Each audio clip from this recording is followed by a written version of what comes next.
stuur dit Windhoek toe, Rendadram. Ons werk saam met Rendadram. Maar ons is besig om Adebo en Marindal oop te maak. Miskien in 2 of 3 maande sal ons dit doen. Dan gaan die goed direk Suid-Afrika toe. My boodskap aan die gemeenskap is, kom ons hou ons dorp skoon. Kom ons hou ons natuur skoon.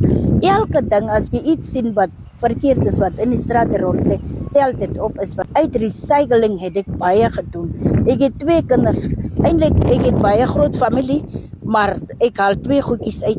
Ek het 'n meisiekind wat environmental health science studeer. Sy is 4 jaar op NAS campus. En dan het ek enetjie net uit die recycling in haar salon wat ek gehad het. En dan het ek 'n juffrouwtjie, so klein kort juffrouwtjie ook geleerdheid gesê, gekwalifiseerde vrouwtjie wat hierdie jaar begin skool hou het op Navasip. So help die recycling ook vir jou om iets daaruit te kry.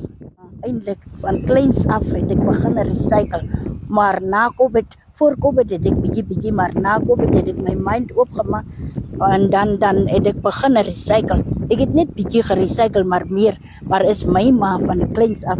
As sy al dit kom van Nomtas af, is 50 kilos buite. Hulle het kinderhuis gehad in Maldee. As my ma afkom, dan het sy al dit diep toe gegaan, om iets te gaan kry daar, om te recycle, miskien blompotte, plante, sulke goed. Van daar af het ek geleer van haar af en dit motiveer vir my. Ek wil nou 'n fabriek. Ek het laas jaar, Augustus, het kyk net vir my gekontak. Ons het Augustus maand dit Suid-Afrika uitgekom. Dan het hulle ook vir my ondervra en so aan, want hulle het 'n produk van my in 'n winkel in Swakopmund gesien, wat ek gemaak het uit recycle goed. Dan het ek vir hulle ook gesê, ek is besig volgende jaar of so om 'n fabriek oop te maak. Toe sê hulle,